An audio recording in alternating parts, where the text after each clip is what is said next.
제 17장.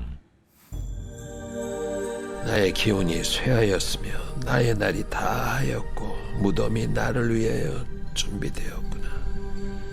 나를 조롱하는 자들이 나와 함께 있으므로 내 눈이 그들의 충동함을 항상 보는구나. 청하건대 나에게 담보물을 주소서. 나의 손을 잡아줄 자가 누구리이까?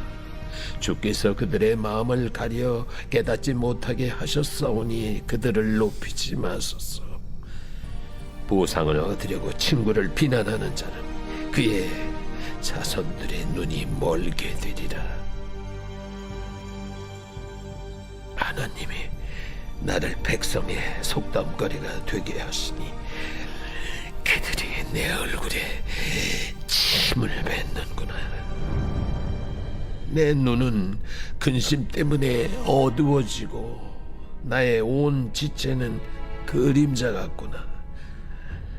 정직한 자는 이로 말미암아 놀라고 죄 없는 자는 경건하지 못한 자 때문에 분을 내나니, 그러므로 의인은 그 길을 꾸준히 가고 손이 깨끗한 자는 점점 힘을 얻느니라.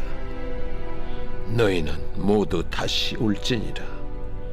내가 너희 중에서 지혜자를 찾을 수 없느니라. 나의 날이 지나갔고 내 계획, 내 마음의 소원이 다 끊어졌구나. 그들은 밤으로 낮을 삼고 빛 앞에서 어둠이 가깝다 하는구나.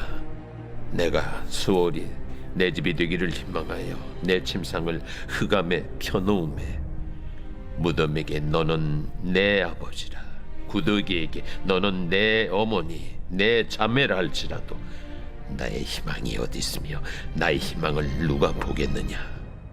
우리가 흙 속에서 쉴 때에는 희망이 수월의 문으로 내려갈 뿐이니라.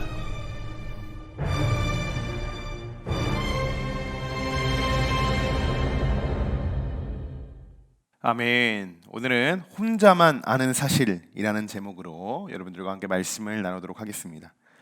혼자 소외되어 나만의 공간에 갇히게 되고 다른 사람들이 나를 등지고 나의 말에 전혀 귀를 기울여 주지 않을 때, 아무도 믿을 수 없고 누구에게도 기댈 수 없는 상황을 마주할 때가 있습니다. 이런 순간이 찾아오게 되면 정말 힘이 들죠. 또 내 형편도 좋지 않고 건강까지 잃었다면 어떨까요? 다른 사람의 시선도 시선이지만 나 스스로도 그 상황을 이겨내기가 아주 벅찰 것입니다. 바로 지금 욥의 상황이 바로 이런 상황입니다. 기운이 쇠하고 나를 조롱하는 자들 뿐이며 나의 손을 잡아줄 사람이 단 한 명도 없다라는 것을 말하고 있어요. 이러한 욥의 심정은 어떻겠습니까? 3절의 말씀에도 이런 욥의 간절함이 묻어 있습니다. 같이 한번 3절의 말씀을 읽어볼까요? 청하건대 나에게 담보물을 주소서. 나의 손을 잡아줄 자가 누구리이까? 아멘. 욥의 심정이 느껴지시죠? 담보물을 구하고 있어요. 담보물. 자신이 지금 가진 것이 아무것도 없다는 그것을 아무도 잘 알고 있는 거예요. 욥은 지금 그 어느 때보다도 소외되고 홀로 살아가고 있습니다. 여러분, 우리도 욥과 같은 이 처지에, 이러한 상황에 처할 때가 있습니다. 세상이 나를 알아주지 않고, 가족도 나를 알아주지 않고, 심지어 친구들도 나를 외면하고 모든 비난이 나에게만 막 쏟아질 때, 이럴 때가 있죠. 이럴 때 여러분, 우리는 어떻게 하나님께 기도해야 할까요? 하나님께 또한 기도해야 하는 것은 우리가 알지만 우리 입술에서 기도가 나오기가 쉽지가 않다는 것이에요. 어쩌면 기도할 수 있는 그 기력조차도 우리가 잃게 된 것은 아닌지 생각해 보게 됩니다.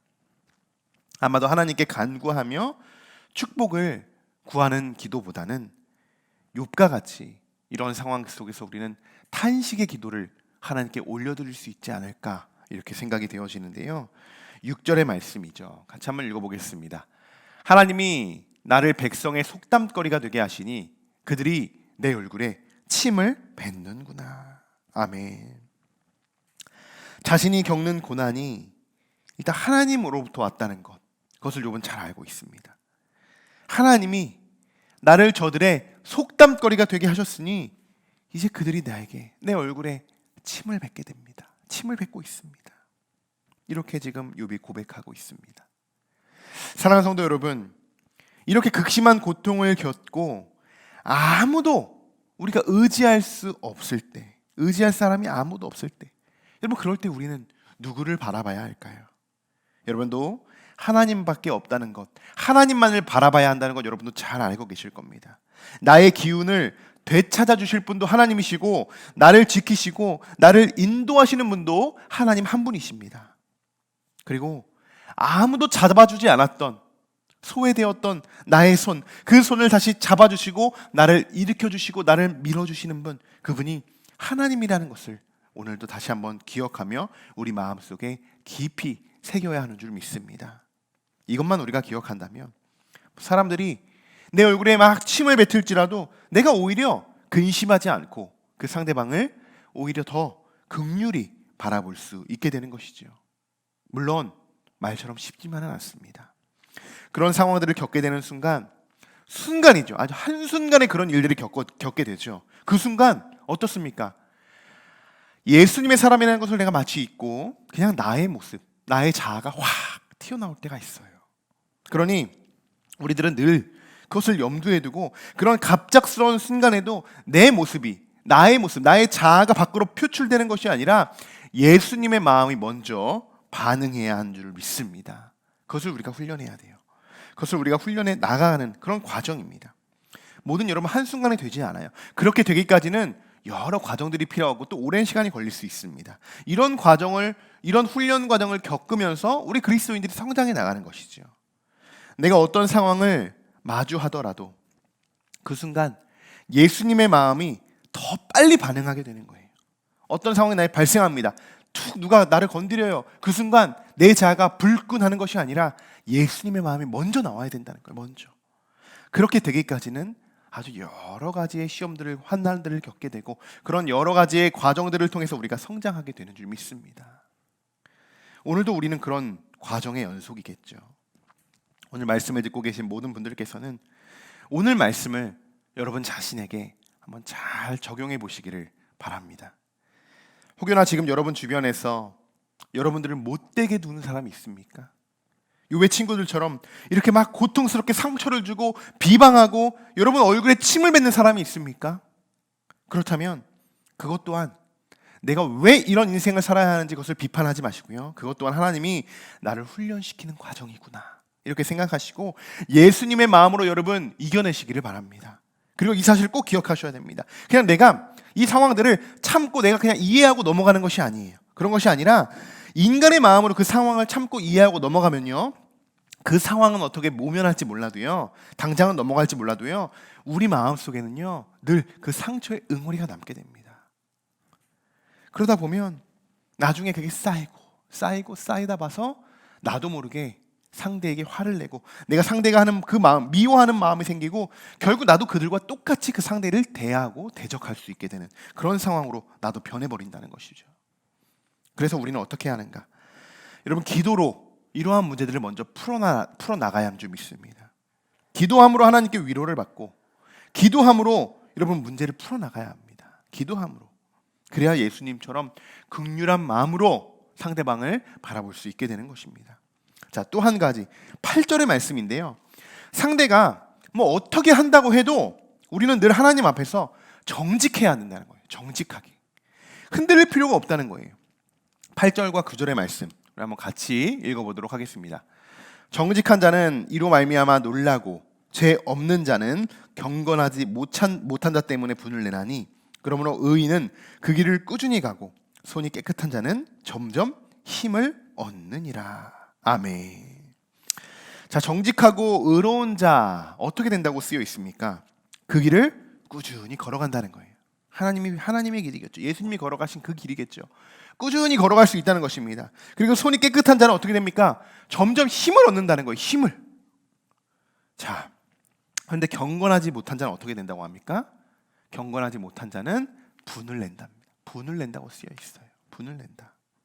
제가 앞서 말씀드린 것과 같은 거죠. 여러분, 우리는 이런 우리의 상황이 어떤 상황이든 하나님 앞에서 정직하고 의로운 자가 되어야 하는 줄 믿습니다. 그렇게 해야 여러분 우리가 힘을 얻을 수 있는 거예요. 이 어려운 상황도요, 그러한 힘을 하나님이 우리에게 주셔서 우리가 이겨내갈 수 있다는 거예요. 이 방법이 아무리 우리가 힘이 든다 해도 다시 힘을 얻을 수 있는 유일한 방법이라는 것입니다. 여러분, 상대방이 어떻게 생각하고 나에 대해서 어떻게 행동하는지 여러분 크게 신경 쓰지 마십시오. 너무 신경 쓰지 마십시오. 여러분들은 오직 하나님만 신경 쓰시면 됩니다. 하나님께만 집중하십시오. 하나님 앞에서, 그리고 내가 어떻게 하면 더욱 정직할 수 있을까? 이 상황 가운데서도 내가 어떻게 하는 것이 의로운 것일까? 정직한 것일까? 그것만 여러분 생각하시기 바랍니다. 오늘 욥기의 말씀을 묵상하시며 그동안 관계의 문제 때문에 힘들어하시는 모든 분들에게 하나님의 위로가 전해지시기를 주님의 이름으로 간절히 축복하고 축원합니다. 지금은 여러분 그렇게 생각할 수 있어요. 사람들이 나를 외면하고 나의 이 마음을 알아주지 못하고 오히려 오해를 삼게 되고 그렇게 나 혼자가 되어버려요. 아무도 나를 바라주지 않을 때도 있습니다. 나를 바라봐주지 않을 때가 있어요. 그저 혼자죠. 그러나 오늘 말씀처럼요, 혼자만 아는 사실, 다른 사람은 몰라도 나 혼자만 아는 사실이 있죠. 여러분, 그게 뭔가요? 하나님이 나와 함께 계신다는 사실이에요. 그들은 몰라요. 그들은 모르지만 우리는 알잖아요. 하나님이 지금 나와 함께 하신다는 그 사실, 그리고 하나님이 나를 항상 지키시고 인도하여 주신다는 것, 그 사실, 이것은 우리만 아는 사실이에요. 그 사실을 믿고 여러분 하나님만을 바라보며 우리들이 살아가야 하는 것이죠. 지금 당장은 내 계획이 막 다 흐트러진 것 같아요. 내가 바라는 소원 또 서원도 다 물거품이 되어서 이제는 나에게 희망이 더 이상 없는 것처럼 보일 수 있습니다. 욥도 그렇게 생각했어요. 욥도 11절과 15절의 말씀인데요, 같이 한번 이 말씀을 읽어볼까요? 나의 날이 지나갔고 내 계획, 내 마음의 소원이 다 끊어졌구나. 나의 희망이 어디 있으며 나의 희망을 누가 보겠느냐. 아멘. 자, 욥도 이렇게 생각했다는 거예요. 여러분, 진짜 그런데 욥에게서 희망이 사라진 걸까요? 더 이상의 희망이 없는 것일까요? 지금 여러분도 여러분의 삶 속에서 희망이 없다고 생각하십니까? 아닙니다. 여러분, 절대로 아니에요. 절대로 그렇지 않습니다. 자, 이 말씀 한번 우리가 같이 읽어볼 텐데요, 우리가 너무나도 잘 아는 말씀이에요. 하나님의 생각과 방법, 하나님의 계획이 어떠한 건지 예레미야 29장 11절의 말씀을 우리 한번 같이 읽어보겠습니다. 여호와의 말씀이니라. 너희를 향한 나의 생각을 내가 아나니 평안이요 재앙이 아니니라. 너희에게 미래와 희망을 주는 것이니라. 아멘. 여러분, 분명히 지금 말씀하고 계세요. 하나님께서 재앙이 아닙니다. 재앙이 아니에요. 희망이 없다고요? 아니죠. 우리에겐 미래와 희망이 약속되어 있는 줄 믿습니다. 그러니 여러분, 오늘도 희망을 품으시기 바랍니다. 하나님께 소망을 두십시오. 하나님 나라의 소망을 두고 그 소망을 품고 살아가시길 바랍니다. 하나님 안에서 정직하게 살아가시기 바랍니다. 깨끗하게 살아가시기 바랍니다. 여러분, 지금 당장 여러분의 눈앞에만 놓여 있는 것에 여러분 집중하지 마시고요, 더 멀리, 더 깊이 하나님의 나라를 바라보시기 바랍니다. 여러분에게 미래와 희망이 있다는 사실, 여러분 이것은요, 그리스도를 모르는 자들은 몰라요. 이러한 사실들을 몰라요. 지금 여러분 혼자만 아는 사실이잖아요. 우리만 아는 사실이잖아요. 이 사실을 기록하시고 이번 한 주간도 하나님이 여러분들을 훈련시키는 이 모든 과정 어떻게 이겨내라고요? 우리에게 미래와 희망이 있다, 재앙이 아니다 라는 그 사실, 여러분 끝까지 하나님의 말씀 믿고 그것을 결단하며 그 말씀을 기억하며 우리가 살아가시는 여러분들 되시길 소망합니다. 그 말씀으로 가지고 여러분 묵묵히 모든 상황들을, 그 과정들을 이겨내시고 모든 싸움에서 승리하시는 저와 여러분이 되시기를 주님의 이름으로 간절히 축원합니다.